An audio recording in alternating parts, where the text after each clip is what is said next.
I'm Fernando from University of Ruhuna, and my research purpose is Dr. Priyankara. I'll be presenting about my finally undergraduate research project, that is the effect of degree of saturation on pullout resistance. This is my presentation outline. Coming to the introduction. What is soil nailing? Soil nailing is an in situ reinforcement technique which is installed in soil to stabilize the soil masses such as cut slopes, fill slopes, these excavations, etc. Here you can see two failures occurred on Southern Expressway and where soil nail was deemed as the method to overcome these failures. Here, picture on the left shows you a typical cross-section of a soil nail structure where the nail is driven beyond the potential failure surface and then is grouted. Moving on to the failure methods of soil nail. Tensile failure is obviously the failure of the nail, while shear failure being the key parameter to design and pull-out resistance is the governing factor for the shear failure.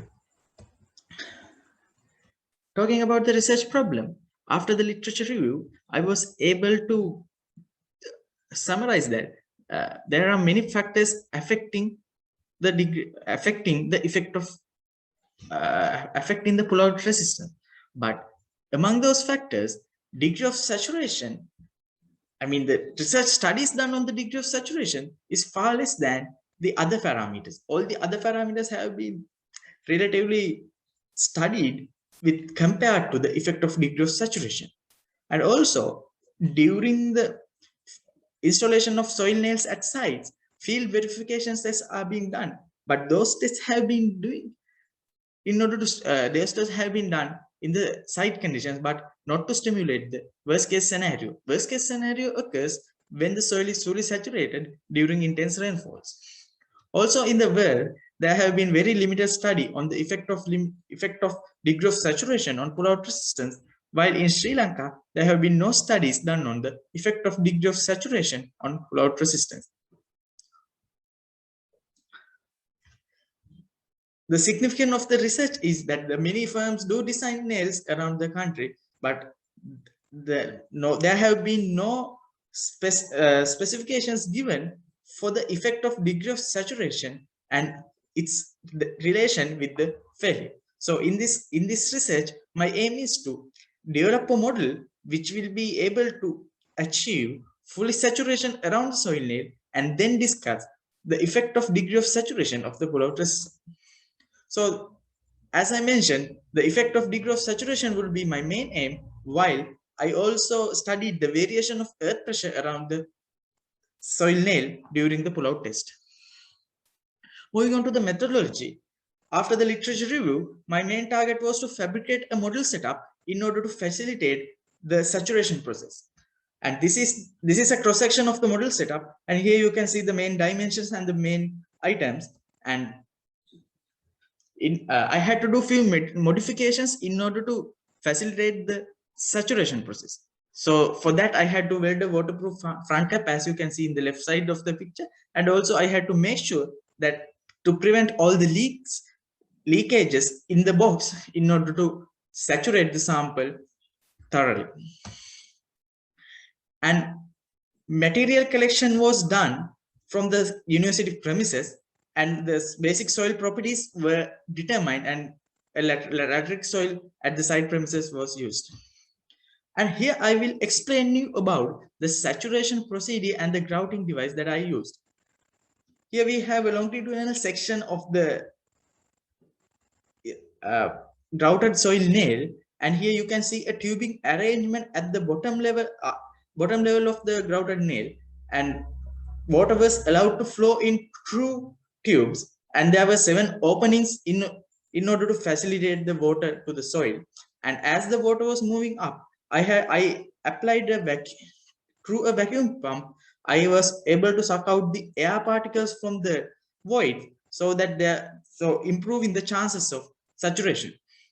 As the water was moving up, since the blocks were sealed, the only place where the water would flow out was the nail head, and I fixed a waterproof front cap in terms of a triaxial cell. And as the water was filled into that triaxial cell, I applied a backwater pressure from from a compressor, and that backwater pressure mechanism was the mechanism that I used in order to saturate this soil sample. As the backwater pressure was applied, the water in the triaxial cell waterproof front cap then again flowed backwards against the flow and helping in achieving uniform saturation around the nail. Here you can see the pictures of the saturation mechanism, and here you can see the tubing arrangement and the waterproof front cap and application of backwater pressure using a compressor and the saturated laboratory sample. Then I had to calibrate earth pressure sensors and the pullout device.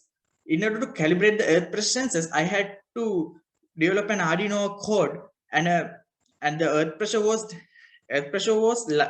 readings was taken live using a computer method, an Arduino circuit, and a computer Arduino program. And before using them, earth pressure sensors were calibrated using known weights for pressure. And then I will be talking about the nail pullout test procedure. Initial step was, after finding the soil properties, then I compacted the soil and filled my box with soil, and the soil was filled in 50 millimeter layers by proper compaction according to the value, soil properties obtained. Then earth pressure sensors was installed on the places you can see in the picture on the left, and on the picture on the right you can see how they were installed in the soil.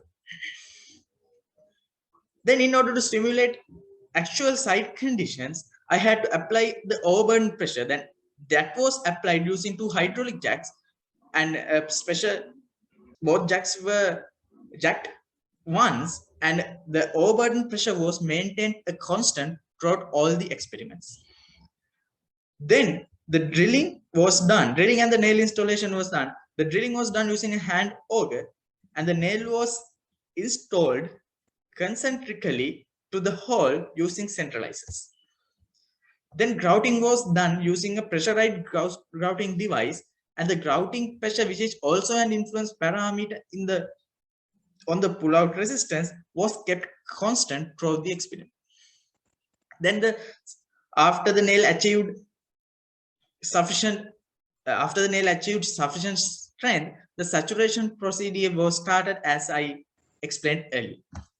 Then the pullout test was done. Moving on to the results, my target at the start of the research was to achieve the fully saturated condition. I was able to achieve fully saturated condition at the end of 4 experiments. The 4 tests yielded degrees of saturation ranging from 36% to 98%, where the 36% represents the dry condition, while 98% represents the fully saturated condition. As expected, the fully saturated soil showed the least value for resistance, while to my surprise, when the soil was dry, that is at 36%, it also showed a lower value for peak pullout resistance. The reason for this could have been that the soil sucking water from the fresh grout, thus reducing its strength. Also, the variation of earth pressures was monitored during the research, and you can see in this graph that variation of earth pressure right throughout the experiment. And moving on to the failure mechanism, the average nail diameter was almost the same for all the 4 degrees of saturation. Another interesting thing I found was that the shearing plane had migrated away from the nail with the increase of degrees of saturation. As you can see in these 3 figures, the amount of soil that has adhered to the nail had increased with each figure. Going to the conclusions, as expected, the pullout force is highly dependent on the degree of saturation of the soil, and also as the higher the degree of saturation, the pullout resistance was the lowest. Also, when the soil was sufficiently dry, the pullout resistance was also low. When discussing about the significance of the results, the existing field verification test methods are not safe. We can conclude from the result, and the design pullout testing method should be revisited as to achieve the fully saturation before drawing into conclusions. This will eventually lead into safer designs in case of a heavy downpour. Thank you.